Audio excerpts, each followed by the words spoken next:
attendee list. So welcome to today's little kind of networking transfer articulation practice work group.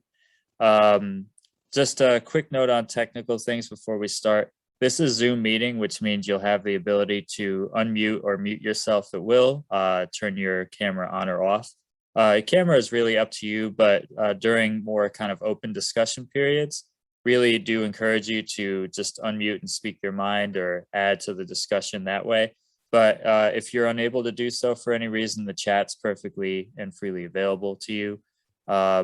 You know, if we reach a point where it starts to become unmanageable and people are stepping on each other, we might institute some kind of more stringent muting practices. But otherwise, we'll count on people to sort of police themselves. So without further ado, I want to hand it off to today's host, Mark.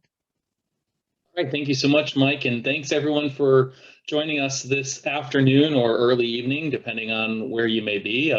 We have a few attendees that might be attending from overseas. So this is our second Transfer and Articulation Community of Practice Forum. My name is Mark Booker. I'm the Vice Provost of Strategy at University of Phoenix and also the chair of the Transfer and Articulation Committee. I'm joined today by three of my committee members, Kylie Borges, Wendy Davis, who's going to be joining us in a little bit, and Ali Horan. They all come from different institutions, Ali from Chamberlain, Wendy from University of Tennessee, Knoxville, and Kylie from Stanford. So we all have some different transfer experiences and credit experiences. But as part of our outreach as a community, we've decided to create a every other month activity where we talk about some transfer topics that is sourced from the ACRO membership, and as well as having an open discussion on any transfer topics at the top of your mind. We've done this once already, and this is our second one. And for today, and Mike, if you want to move the slide forward. This kind of talks about the goal of our community of practice, and really it's for us to come together as transfer and articulation professionals or people interested in transfer articulation. Doesn't mean you have to work in your transfer area or your articulation office, just to host an open dialogue where we can talk about these topics. And the reason that it's become even more important is obviously through the pandemic that we faced in the prior year and the world of student mobility increasing over each year that passes, it's become really relevant that we get together and share best practices and kind of talk shop about transfer, because students are seeing more and more and faculty and university administrators are seeing more and more students being willing to move around or send in credit. And so this is just a shared space where we can engage on these topics and talk about these unique scenarios. At the end of our session today, I will open it up for other individuals to ask for any other topics to talk about in our future meetings. But today, and Mike, if you want to move on to the next slide, we're going to talk about three different things and then have an open discussion. The first we're going to talk about item is about credit equivalencies and expiration dates. And this is a big topic that a lot of schools are facing because obviously we all don't have the same calendar, whether it's a semester to a quarter, trimester to quarter, all these other things. There's what to do with when credit equivalencies or numbers don't match up effectively, and as well as expiration dates. And so there's a big conversation of how old is too old for a course and whatnot. And so those are two topics we're going to talk about today, and Ali's going to lead us through some of that discussion. And at the end of that section, we'll open it up for some questions and then move on into a topic around international credential evaluations. During that, I and my colleagues will talk about what goes on from an international perspective at their institutions, but also give a high level of what to do or where to go in this realm, because international credential evaluations could be its own topic and it could be in the future, but we wanted to give some high level table stake information to help our peers and colleagues that may be new to the field. And then last, we're going to talk a little bit about building transfer credit operations. And so there's a topic that came up, a request a few times after our last session of how do you build the best, most efficient transfer credit operation and who should do what? And so we're going to set the table for that. And then if we have any time left over, we'll just have an open discussion on what's on your mind. So without further ado, I'm going to turn it over to Allie, and Kylie and I at first will be monitoring the chat. So if you want to ask some questions in chat, we'll take a look at that while Allie presents, and then we'll keep things going. So Allie, the stage is yours. Thanks, Mark. 1 second, because the screen is frozen for me. Okay, thanks, Mike. Yep, so my name is Allie Horan. I'm the Associate Registrar at Chamberlain University. And first, we're going to start out talking about credit life and expiration. If you have any questions, best practices, general thoughts, go ahead and throw them in the chat. So if you haven't taken a look at ACRO's 2017 Guide to Best Practices Awarding Transfer Credit and Prior Learning Credit, go ahead and do that. It's very eye-opening. It is all of ACRO's best practices, all about transfer credit. So what I did was I just took a little snip here of ACRO's best practice for credit life and expiration. So we want to think about how long should credit be valid for? And different subject matter. So ACRO here lists computer science, biology, physical sciences, international policy, law, other technologies. You may want to base your transfer credit guidelines on the different departments, and students should be evaluated on the catalog year they are following, meeting all program and degree requirements. And credit should always be awarded based on the content of the course at the time it was taken. So for example, at Chamberlain, we do this based on the different degree. So just one example is for our graduate and master's of science in nursing, our core courses. So those you could think of more as like gen eds. So all of our master's in science and nursing students, we have different specialties or concentrations, but they all take the same core courses. We recently changed those, the aging limit from 5 years to 7 years. And that's just a little snip from our catalog. And then if you go to the next slide, Mike.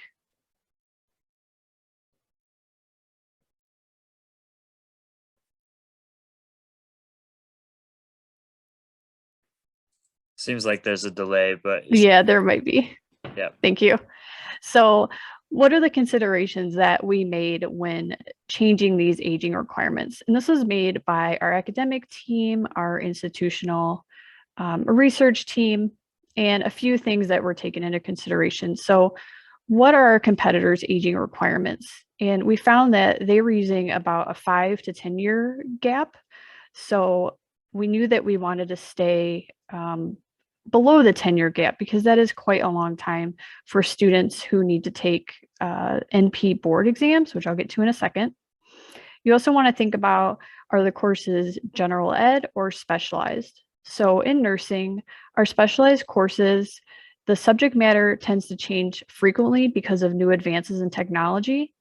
So our students' specialized courses, we knew we wanted to keep those at 5 years, but the more generalized core courses, we knew we'd be able to change those to 7 years because the course curriculum doesn't change as frequently. You also want to think about, is changing the credit life expiration going to allow more students to complete their degree? Because if students' courses are aging out, they may not want to come to your institution. They may find a different institution where their courses are not aging out. You want to think about, if you're, in a medical school like ours, a nursing school, is there some sort of board certification that your students need to pass? So we definitely want to make sure our students are well prepared to pass their boards. So our students, a lot of them take the nurse practitioner certification. So we definitely want to make sure they haven't taken their classes, 15 years ago, because we want to make sure they have the newest information and they're well suited to pass their exams. Lastly, does your program have a reentry process for students who have sat out? So do you have a way to ensure that your students that are re-entering your institution are up to date on your current standards? So for these students that are in our nurse practitioner program, if they have gotten to a certain point in the program and then they've sat out for a year, we make them take a proficiency exam to see if they're able to start back in the program where they've left off. So let me pull up the chat real quick. Thanks, Mark. So yeah, schools with a lot of transfer credits don't typically use one date for credit expiration. Yes. Since we are dealing with, at Chamberlain, we deal with a lot. We have gen ed courses, we have science courses, we have nursing courses. We have to put different aging restrictions on those. So our science courses are 10 years, our nursing courses are generally 5 years, core courses 7 years. So we have all kinds of different aging requirements going on. But I could see, depending on your institution, you may have different aging requirements. So if anyone wants to come off mute and discuss what your school does, if you have any tips, best practices, if you've had any trouble implementing aging or credit life. Hey, Allie, this is Josie from Purdue Fort Wayne. Hi. We've had something interesting, and I don't know the solution to it yet, where we're a banner school, and so we do the recommended practice, which is give credit based on the catalog's term the student is coming in. Mhm. But because of that, it doesn't look like the credit is old. And so we have some majors on our campus that do have age rules, but they can't tell that the credit is beyond the age rule. We leave it to the department to locate that, notice that the credit is old and adjust it accordingly. So that's a problem we've come across. I haven't gotten screamed at yet for it.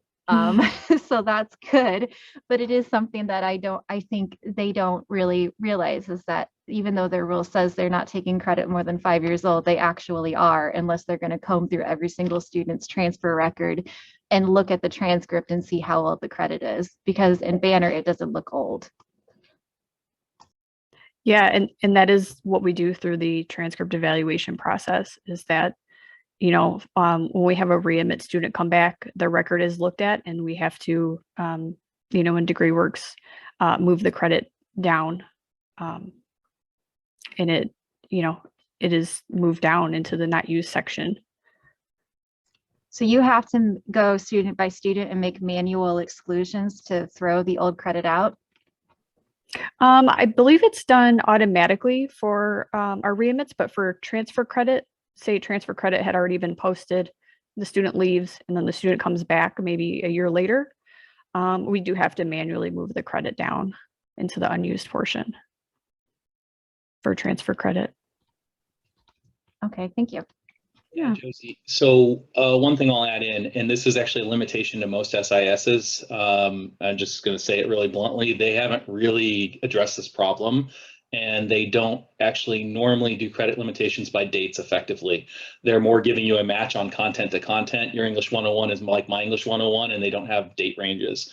That is something that I would, if you have access to your what's called the product leadership of those companies, whether it's Banner, Ellucian, Genzabar, et cetera, try to push them on that, because it's causing, they devise transfer credit based on more traditional practices, and they haven't really thought about the nuances of throwing millions of credits against things. What should happen is based off of the catalog or the entry date of the course taken. There should be some rules engine that says over 5 years old or whatever that you can write as a script to apply that or not. And the additional thing is some schools actually I know that aren't on what I'd call on-prem SISs, which means that they've actually created their own. They actually have rules where students that had courses previously applied that may have aged out will actually stay on if they are still within good standing in the institution, not to punish them, versus a student who's new to the institution may not get the same thing because of just how their rules are. So it's a limitation to that. What you may be able to do, especially if you have someone who has a good SQL access ability, is to actually run a script against the age of the student's admission to the institution, the age of the credit, and the age of where you're at today, and start to identify those exceptions. But you'd have to have someone who knows SQL and can get into the data feed. So there's not a great answer I can give you, but they haven't thought about it. Glad to have a conversation with those vendors though, and they can talk to this committee as well, because I know the problems you're facing, and there's not a great solution because it's not tied to institutional policies. So. I'm going to jump in next because I saw Wendy dropped a question or comment in here about USU having sort of challenges coming up with the age limit for general education credit. And I threw in my commentary. I know we talked about this like 5 minutes before we started today, but I wanted to chime in with Stanford stuff. And it sounds like other folks are also sort of grappling with some of that a little bit as well. But Stanford does not actually have any kind of age limit in its policy for any credit.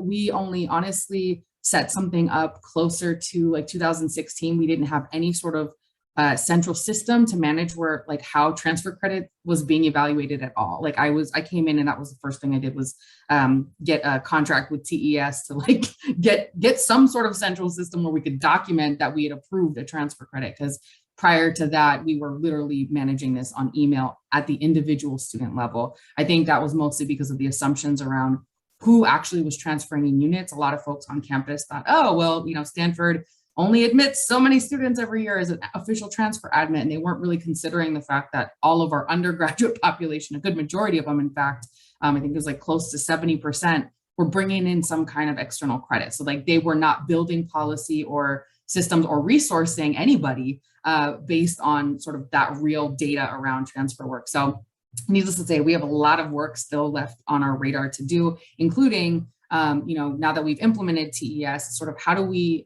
get further buy-in from the departments? Because one of the things I mentioned on here as well is that, you know, we don't have any sort of core policy at the university level saying this is the limit that exists, you know, period. We don't have a rubric, and it's whether it's gen eds or elsewise. But the departments, we know their policies can vary pretty substantially from one department to the next. I mean, including for things like, you know, whether they accept online credit or not. So, I mean, like even some of the basic parts of our transfer policy can look night and day different depending on which department the student is applying for that credit from. And so I do think, and I anecdotally know that there are departments that are like, you know, we're not going to accept anything that's, you know, older than 5 years or 2 years or last year, you know, especially some of our STEM programs and things like that. Because, you know, I've seen before where students have brought in like a typewriter type kind of class, and they're trying to apply that to like an intro to computer science. And it's like, those look a little bit different now.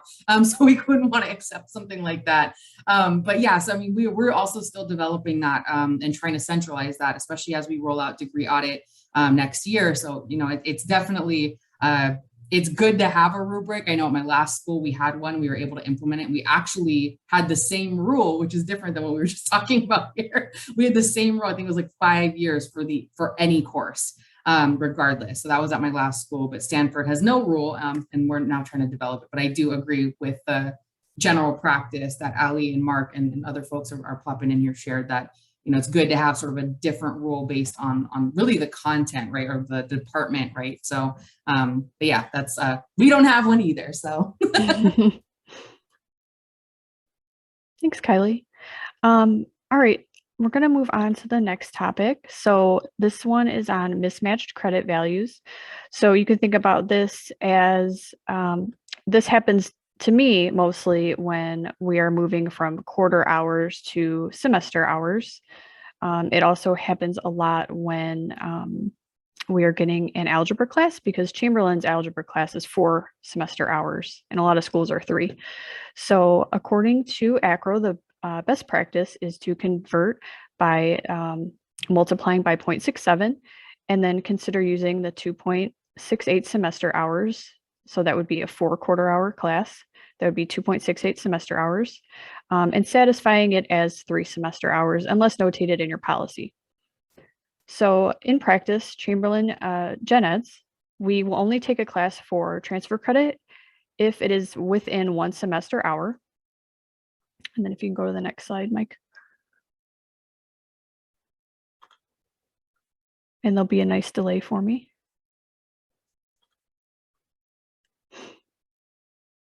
Yeah, I think it's probably up for everybody else, but Awesome.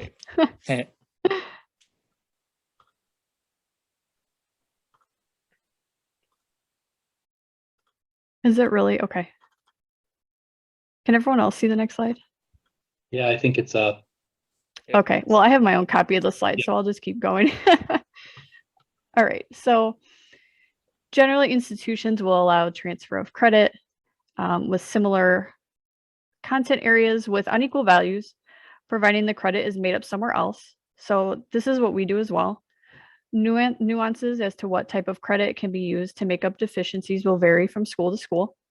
So as of 2017, Chamberlain's policy is toward the exact credit hours earned at the external school. So we used to do what ACRO is recommending. If a school is 2.68 credit hours, we would just give it as 3. But now we award the 2.68 as 2.68 credit hours. So what we do in that situation is we give the student a deficiency in degree works as an exception, and they need to make up that deficiency.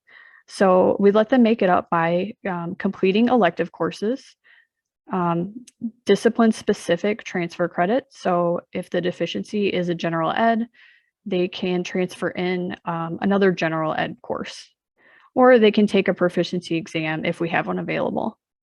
And we're a banner school, so we use degree works exceptions to manage the deficiencies. So I'm curious to know if your schools transfer over like one-to-one, or if you give your students deficiencies, or how everyone else handles the situation if you have a quarter school and the course is equal to something with a decimal. And you can take yourself off mute too if you actually want to talk. Allie, when you say you give students deficiencies, do you mean you give them the equivalent course, but then they have to make up the difference in credit hours? Or do you mean that you give them elective credit and then they have to like piece together the whole thing through another course? Yeah, so we would give the student in degree works, we would give them an elective, say 0.32 hours of elective that they need to complete in order to complete their program. So because Chamberlain doesn't have any courses that are worth 0.32 hours, they would need to take a 1-hour elective. But you would give them a similar course. Right. So if they were deficient in a nursing course, they could take a 1-hour nursing course.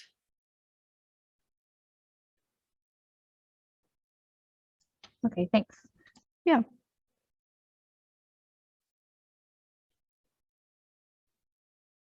Okay, so it seems like kind of a mix of both in the chat. I'll speak to Stanford's one, even though it's kind of messy as usual. Yeah, we award, we don't have a degree audit, so we don't really have the sort of other end of like, how do we make this up? How do we apply this? But in terms of like what we award for units, like what do we post to the record? Because nobody outside of the registrar's office can actually post transfer units to a student's record. We award based on what did the student actually take and then round down to the nearest half unit. So like if it ends up being like a 3.67 or something like that, we round it down to the 3.5. So that's how we post the credit. How those actually apply towards the department is again harder because we don't have really that information without a degree audit. We don't post transfer credit on a course-to-course articulation basis. We post kind of like essentially as block credit, right? When a student takes 4 classes at Foothill, instead of posting every single one of those courses, we post you earn 20 units from Foothill or whatever. So it's like it gets very, it's not ideal. We do only have one person managing transfer credit for the entire institution. And I know we're going to get to setting up transfer operations at some point in this discussion. We're at the end towards the end of this call, which is definitely something I can speak to because we're in the middle of trying to do that now. But yeah, that's because there's not a lot of resourcing really anywhere on the transfer stuff because it's like almost raising awareness around the program. But yeah, we only award based on what the actual what the student actually earned, and then just convert it to our units and round down a bit. But yeah, sounds like it's a few more folks were posting about content to content, rounding up. Oh, that's cool.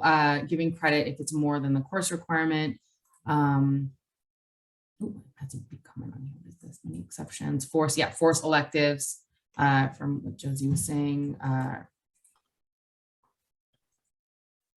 Sheila, who else posts credits to the student's account? I'm just curious.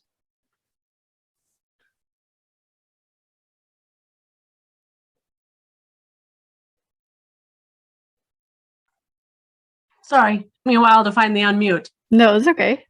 So we have record coordinators in each of our departments or colleges. So we have a record coordinator for nursing, for engineering, for communication, and those folks are allowed to post credits.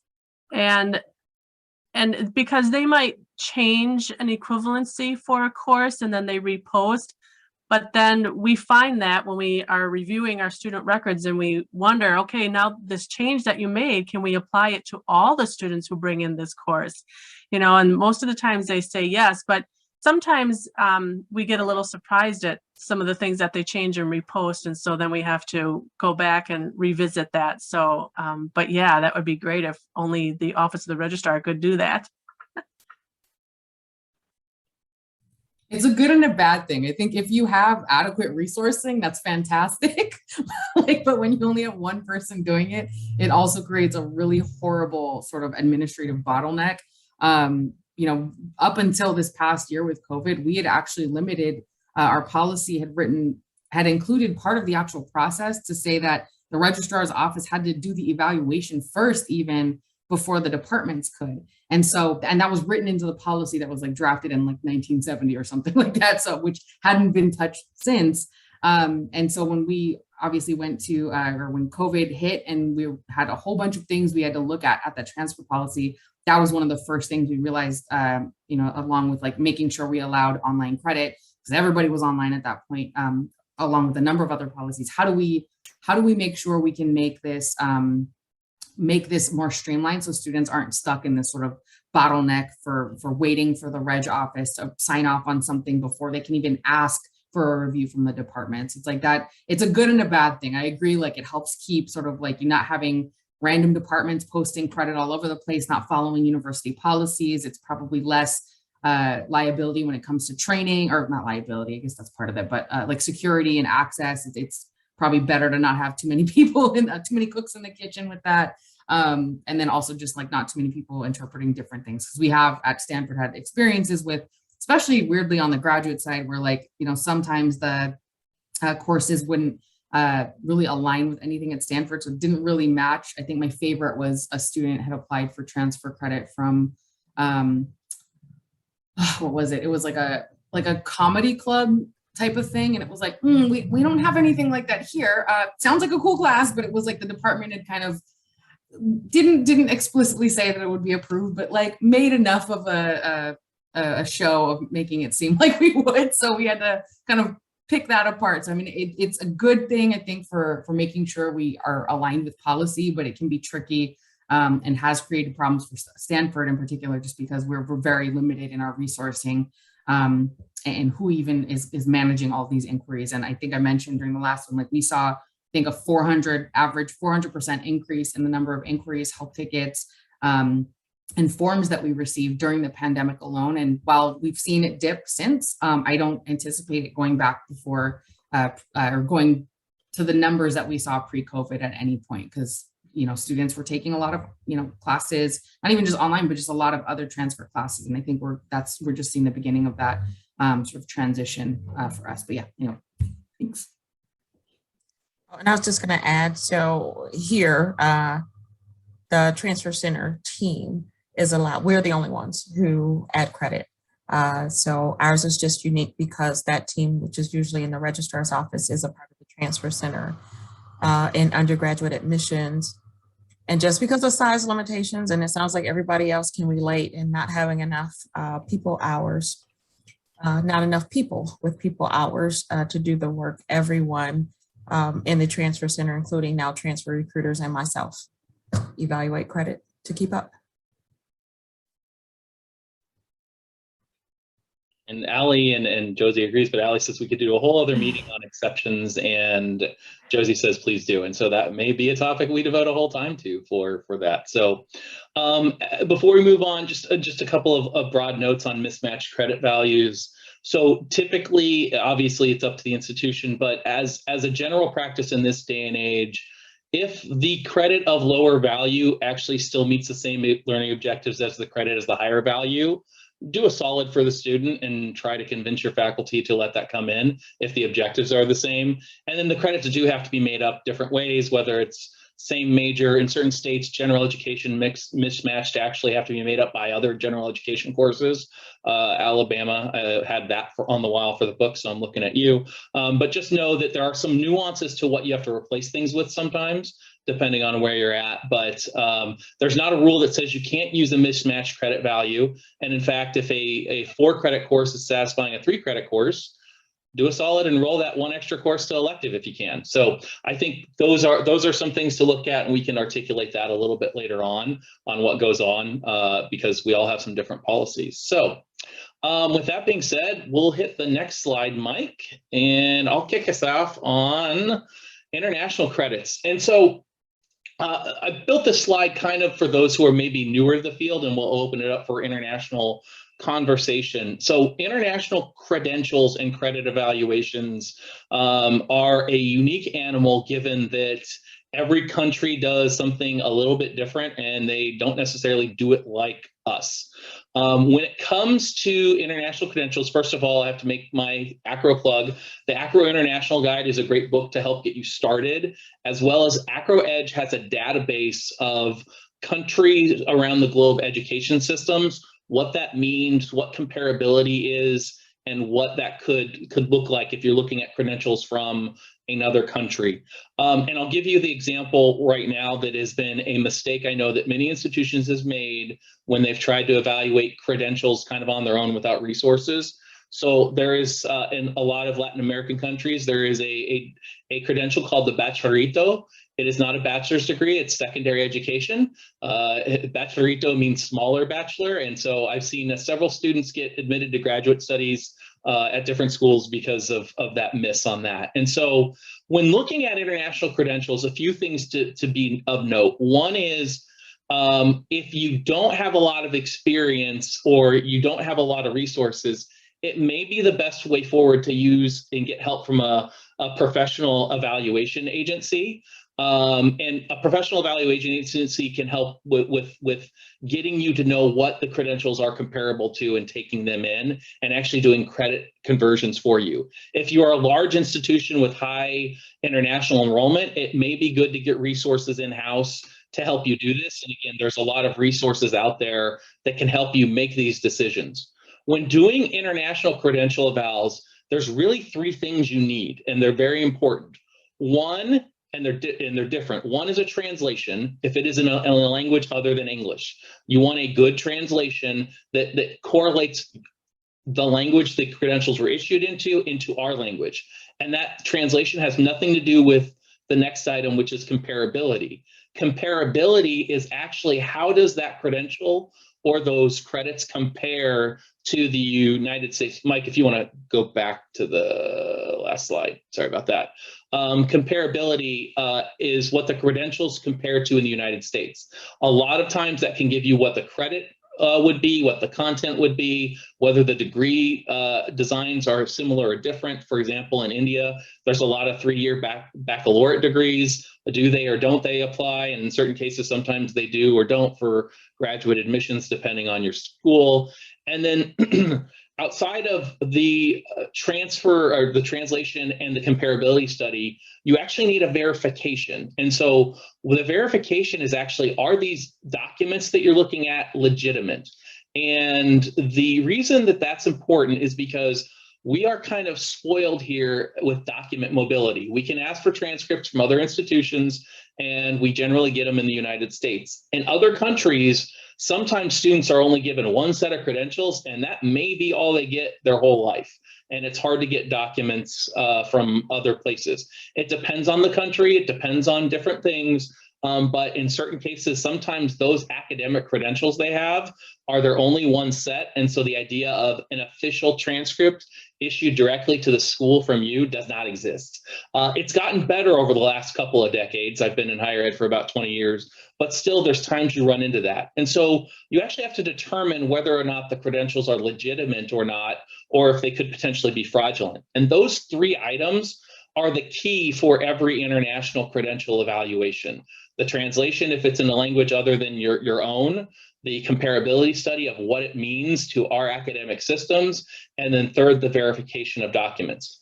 All of those can be tough to do. And so that's why I would say sometimes on international credentials, if you have a professional eval agency that does all three, maybe use them or use the resources at your disposal. So I wanted to set that up as far as international credentials and what to do with them. There's a lot of nuanced conversations we can have about when you have all of those together, what to do or how to get them. So I'm going to stop there for those questions, but I wanted to set the table on international because it is very complex, and with over 200 countries in the world, you have about 200 different variations of kind of academic credential zaniness that goes on. So questions. What do we want to talk about with international? And glad for either Ali, Kylie, or Wendy to chime in on anything that they want to provide from their professional experience. I'll jump in. Sorry, it's kind of like who does dibs first. I don't have a lot to say, so I will hopefully be very quick. I previously used to have to do some of the evaluation because we didn't have any resources at all at my last school, and so we couldn't leverage because there are third-party vendors and stuff like that out there that you can leverage to help with some of this.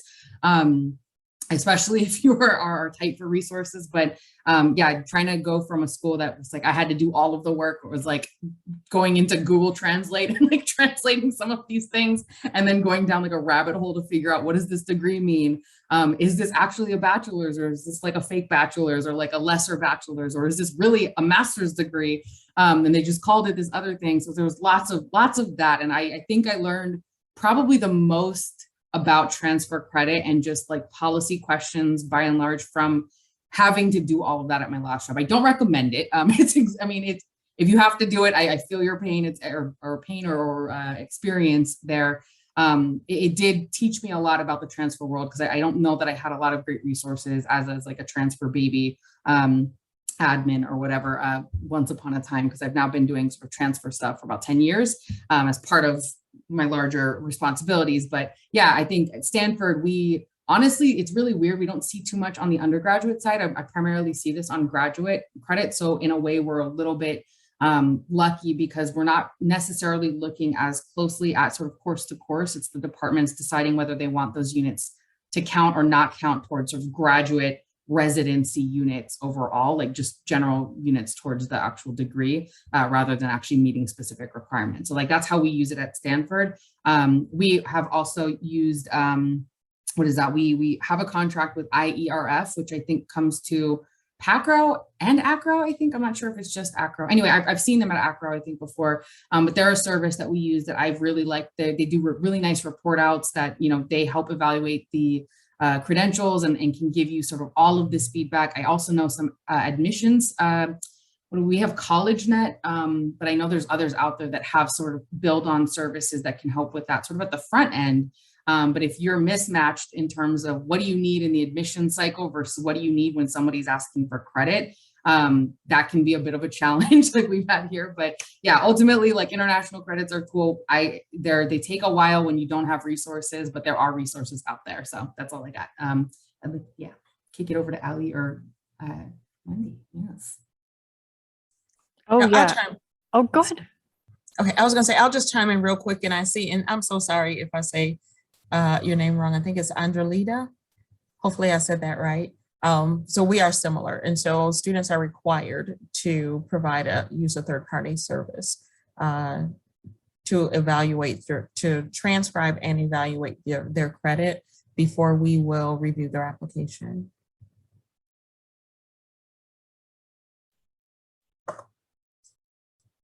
Yeah, so at Chamberlain, we also use NACES. And I was just thinking of something that's been coming up a few times recently. So for our graduate programs, it's definitely really important that we have the GPA on the NACES evaluation. But depending on the country, depending on what the transcripts look like, that's not always possible. I feel like I've seen a few more recently that we did not get the GPA on, and it just couldn't be calculated, is what the NACES evaluation said. So this is kind of unfortunate for those students. They have to appeal for admission. It doesn't always work out. So I'm just wondering if anybody else has had that problem, not being able to kind of get the information they need from their evaluation company that they're using? And if so, what you do for those students? Ali, actually, I can actually give you an answer to that. So sometimes actually, and this is where EDGE comes in good from the global database, sometimes the graduation requirements for that country or that institution is greater than, or the needs to even get there are at like a B or 3.0 or 4.0 level competency or better. Mm-hmm. And sometimes the professional eval agencies don't list that because it's countrywide at that point. So it's not about the courses that were completed. It's the level of rigor for graduation would be comparable to a student with a XYZ GPA at a United States institution. So sometimes it takes a quick call to the eval agency, or even looking on EDGE, if it says no one can get out. It happens more on professional degrees, like law degrees. I know in certain countries, or medical degrees, sometimes GPA is not relevant because they're not letting you graduate unless you're really, really good. And sometimes that's called out in those areas. So that's one way to look at it. So yeah, that's good advice. Thanks. If I could recommend something else, so we have an international recruitment team, and they brought someone in that gave us a really extensive training, even though we do require the third party service to transcribe and evaluate. The training was excellent in terms of how to recognize flags when it comes to transcripts, how to recognize where a signature is in the wrong place or it doesn't make sense, the coursework. So I would also recommend additional training just to become aware of where those discrepancies could show up that might not stand out, especially to an unfamiliar eye. So it was very unfamiliar to me. So that training allowed me to also recognize other things that I know I would have let get by me. And then we would have had an issue on the other side. So I do recommend any additional training that you can get on how to recommend, especially if something is not correct. Or if it's just a plain fraudulent transcript. So I would recommend that a lot.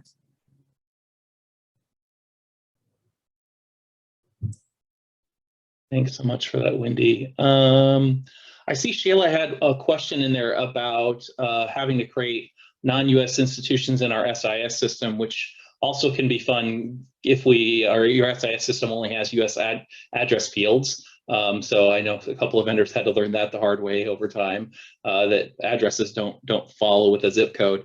But with that being said, it is good sometimes to go to the websites of the schools, but you may actually sometimes either want to contact, believe it or not, the ministry or body of education in that country. They actually have more robust information than the websites.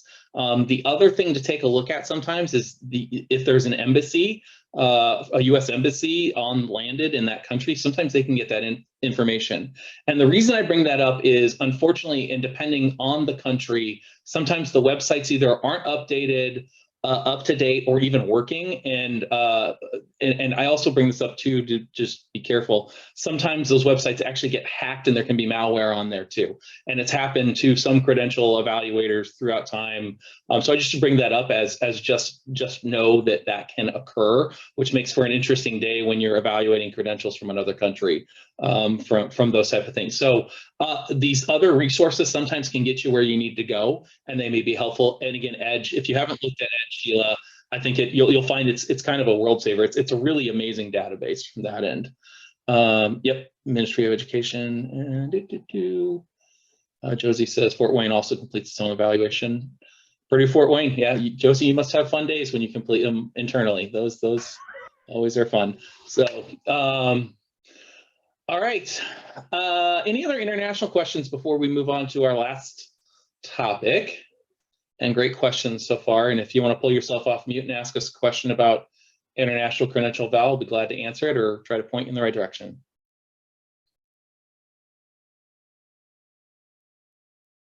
Okay, seeing none, we will now move into transfer credit operations. And so this is actually a portion of a session I give at ACRO conferences. So just know that this may be repeat content for some of those who have heard me talk before. And so one of the most prevalent questions in transfer is who should own the process at an institution for transfer credit on transfer credit operations? And the answer is, if you want to click forward, Mike,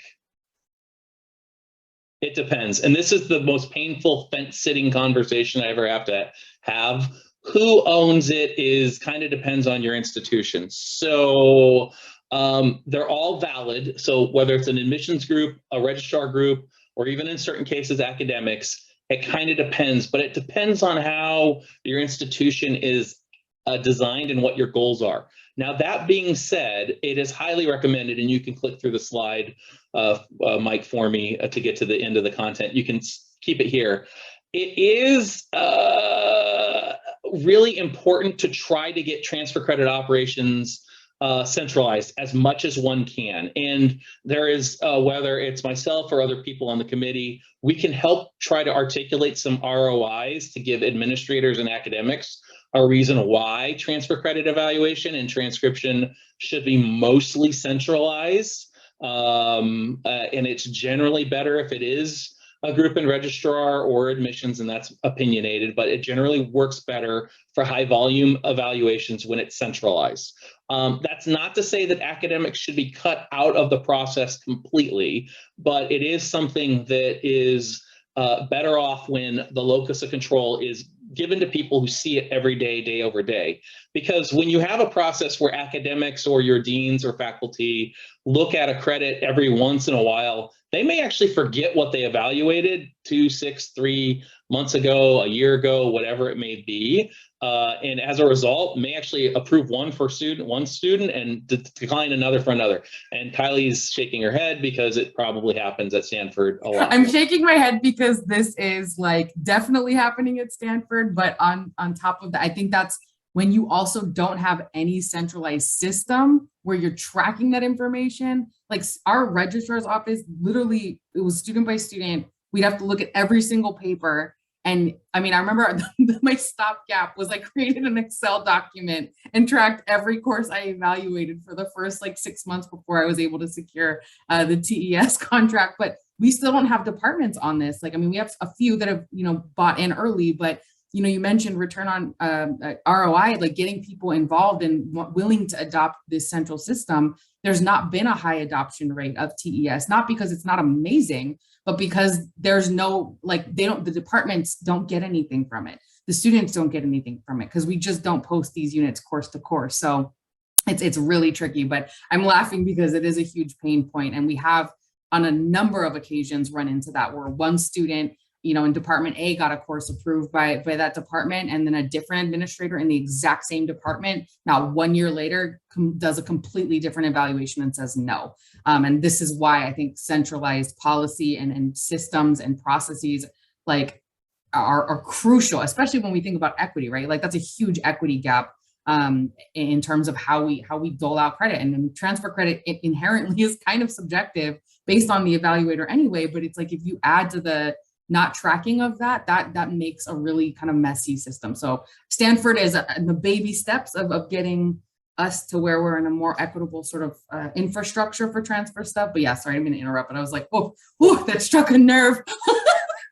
That's perfect, Kylie. And it's true, because if you have a centralized group that even knows what's going on, you can point out those errors and help improve the experience for your students, because that's pretty much why we're all here anyway. And that's not to say, again, academics can't be involved. And for me, I think the best operation is to get everyone to be convinced that a centralized group, again, whoever that centralized group is, whether it's registrar or admissions, has items. And then you kind of give faculty or academics a few courses that you say, hey, we know that this nursing course in, whatever it is really highly regulated by the CCNE, et cetera, et cetera. You want to take a look at that nursing course all the time? I'll outsource that one course to you, but 85% of your other program, I can probably do. And I can probably do it really well, and you can spend more time teaching and then start to build ROI models that way. That has worked in that realm. And they can also have, I think someone from Ohio State mentioned, there's a 3-year review of transfer policies and transfer practices. You could also hand them information on a rotating basis of saying, these are our things, you want to take a look. But the day-to-day is best handled centralized because it mitigates risk. It keeps more consistency involved.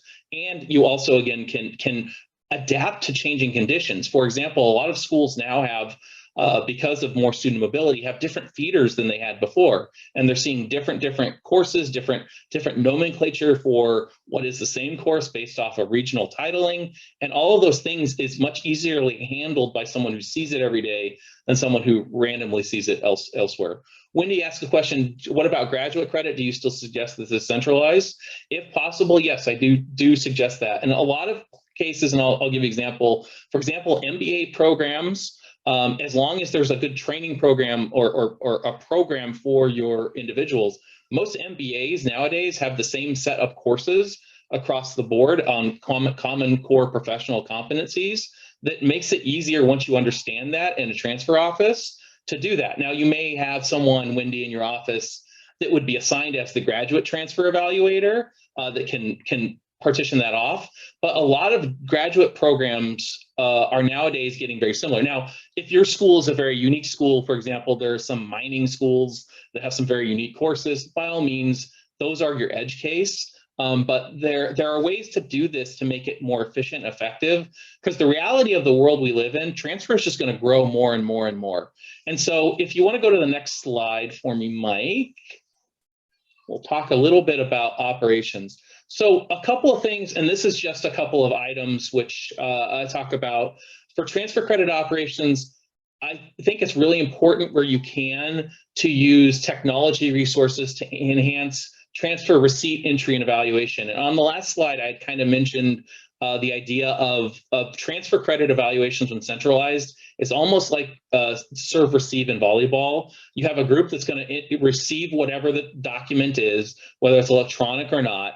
Then you have a group that, or individual that's going to enter something into your systems, and then another group that's going to evaluate. Now, it doesn't always have to be bifurcated by groups, but those are the three main roles. You got to have someone to open the mail, you got to have someone to put it in the system, and you got to have someone to decide what to do with the credits against your systems. You can combine those roles, you can keep them separate. Believe it or not, the more transfer credits you get, it's much easier to have individuals handle those sometimes individually, because the qualitative evaluation of a transfer credit versus just randomly typing stuff in, different skill sets. And if you're dealing with, and I've been in a place where I've dealt with literally hundreds of thousands of transcripts in a calendar year with millions of course entry, sometimes separating that way helps. But regardless of what you do, these technology items can help with that process. And again, if you centralize, it's much easier to make the business case of, I need these people to have OCR access, or I need to have these people have these access to whether it's tests or transferology or some of these other databases. So that centralization also helps with creating a good ROI and also return on value proposition for administrators. And so I'm putting my financial hat on. When you centralize and don't have to give out to thousands of people, just a few handful, it makes life easier. And so Mike, if you want to go to the last slide so that we can have 5 minutes for questions on this. This is just a version or a flow, and we'll make sure that this gets out, of what high volume transfer credit operations can be and where you can manage transfer credit from that way. This has a version of where actually you assume that the system that you have can be on a database maintenance perspective. And ultimately, when you're doing high volume transfer credit evaluations, what you want to do is actually get people to evaluate at a point where it's not the individual courses that come in, but actually the catalogs of your high feeder institutions, and that exceptions then get manually evaluated, whereas your system does most of your heavy lifting. Now, you'll notice that in this transfer operation in this high volume area, and this is probably its own session in itself, the idea of a confidence level. And what happens in a lot of transfer databases, it's a one-to-one match. It's either yes, it matches, or it doesn't match. And the reality is there's a sometimes. There's qualitative reviews on certain credits, depending on their age or other factors, where you may go, well, yeah, this is our community college articulated partner. It's always going to come in. We know it's fine. And you'd want to put it in that category. Whereas there may be a course that you'd want to have, if it's in a database, to have someone take a second look at it. And if you have confidence levels built in your database, and it can throw into that exception queue, you give your evaluators more time to evaluate what's needed instead of looking at kind of the rote item. So if you want to click it one more time, this shows what happens if you can, whoops, well, that's it, I guess, on that one. So anyway, I thought I had another transition in here, but this gives you an example of how you can do that in the flow that can happen in high volume transfer credit operations. Because the more credits you have, the more you have to be streamlined and lean in regards to your processes, so that you're looking at the right way to spend your brain power on evaluation instead of these manual tasks. So if you want to go to the last slide, and we'll answer questions on transfer credit operations. But our future topics on this, and again, we're going to try to have this every other month. We're going to do one on PLA, we'll do one on OCR, and maybe we'll combine that with how to get faculty on board with transfer decisions, and that's our committee. So I'm going to stop here and see if there's any questions for Wendy, Allie, or Kylie, or myself, and see if there's anything else you want to talk about while we have about 5 minutes left.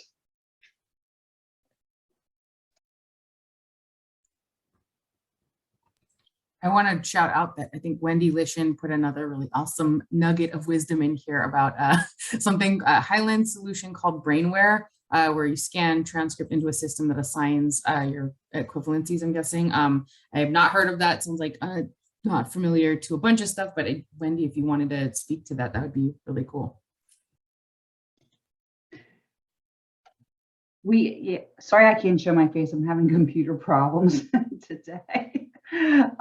We looked at it about 3 years ago, and we get a very high volume of credits in. And so what Mark was just going over about the smarter way to do business as opposed to do it when it shows up, we were trying to look at a product that did that. So where you would build your equate tables, and it would be somehow you'd import it into this system. This is so bad. I haven't seen this in years, but we're coming back to it, right? It's pretty expensive, so it's not easy to take on the task.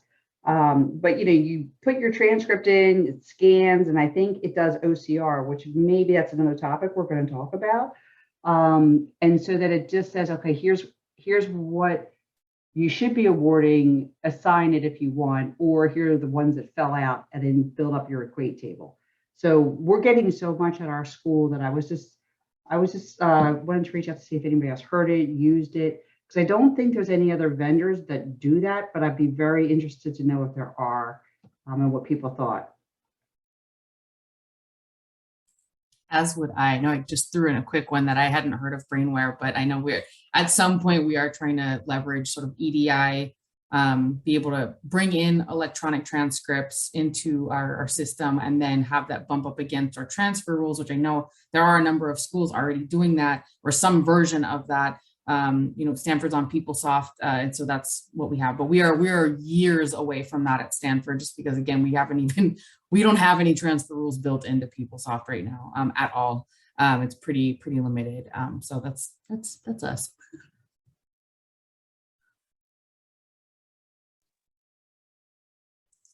I just threw that in the chat. So we don't use Brainware, but we use Highland OnBase. The OCR, like I said, it's 80%. I'll give it an 80%, but it does require us to build a template for every school, and it can get a little bit tricky in order to capture. Unfortunately, that 20% of the time ends up being manual when it doesn't capture it. But I'd rather have it than not have it. I will tell you that, and rather not have to do this manually for every transcript. So with deletion, in my experience, no one has what you're describing from soup to nuts unless they've created it somewhat in-house. We have some of that here, but we've had to manually create it. And part of that was learning because of volume. It was by experience. There hasn't been a vendor that has completely caught it, as well as because of the SIS transfer tables. Sometimes there's some friction that goes into that, but definitely a business opportunity, and one that I know is out there. for someone to get it. Brainware sounds like they're on the right path to have a OCR that pings your databases, but then the issue is, does it have after it pings your databases, does it have the appropriate rule engine to automatically apply and then also kick out things that need to be manually evaluated? So there's a couple of things. I think we're getting closer, but part of our legacy systems prevent some of that, from what I know from a lot of institutions too. So. Hey, Mark, I would say add another topic, that EDI XML would be a wonderful addition. Yeah, I think for our OCR, we're going to get Speedy to come in and have them run that session. So the Speedy committee to talk about all that. So, but that is perfect, Wendy. I agree. We got a raised hand from Kathy. Oh, hey, Kathy. So the current school I'm with is a banner school, but I worked through a PeopleSoft school as the registrar. And when we moved to PeopleSoft, we also brought up the transfer module, and we had 7 campuses with 7 different instances, and went through a summer where we evaluated our feeder schools, the smaller schools that didn't have the staff to do that. We built rules as we evaluated. And it was worth doing with PeopleSoft. We were able to do a lot with it. Matter of fact, I miss PeopleSoft and what we were able to do with it. And if you go to the University of Maine's system website and can get into their transfer portal for the public, as those rules were being built, they were displaying to the portal. So now students can go in, or actually the public can go in, see what schools have been evaluated and how, if it was a feeder school, all they have to have is your transcript and they can just eyeball what can come back, and how it would transfer in. And the admissions transfer officers for high school transfer fairs and for even college transfer fairs are able to just take their computers with them and can do those on-site evaluations with these odd schools that may not be feeder schools, because we kind of build as we go. It was pretty amazing. That definitely sounds great. And I think that's right on to the way that we need to go, where the transfer decisions are transparent and open, and that actually helps students make decisions on where to go and makes your life easier too. I mean, use data smart, I guess, as they say. So that was great for sharing that, Kathy. I don't know if anyone else has anything. I know we're slightly over time. If there are any topics you want to discuss, feel free to just put it in the chat before. We'll leave the chat open for another about 5 minutes. Put any other topics. Appeal process, Wendy Lishan, thank you so much. And if you like what you hear, feel free also to, next time we do these sessions, it'll happen, I think, again, we'll do our next one in January. Feel free to tell your peers about it, because it's all for you as ACRO members. So. Thanks, everyone. Thanks for coming. Everybody, I'm going to save the chat and try to send that out to people as well. I was like writing notes for all Yeah, of but these. you can I was also, like took all of these down as they were coming in. Yeah, and I think know, everyone here can actually, should be able to save the chat as well. So if you want, save that, the little ellipse in the chat box there, you can save it. I feel like there are enough topics that we could do a weekly. There's so much to cover. So finding time, and I'll get in touch with Mark and Kylie and Allie and Wendy. I don't know if you'll be joining all the time as well, but I'll copy you. But right now thinking maybe January 14th or the following week, the 21st. So I'll just kind of send out some feelers to figure out which of those two work better. Exciting. Yeah, thanks. Thank you. All right. Yes. Thanks everyone for joining, and great job. And so I think these are useful. So I'm glad we're doing them. So great. All right. Have a good. Probably won't see any of you till after the holidays, I guess. So happy holidays. Yeah, you too. See you next year. Yeah. Yeah. All right. Take care. Bye bye.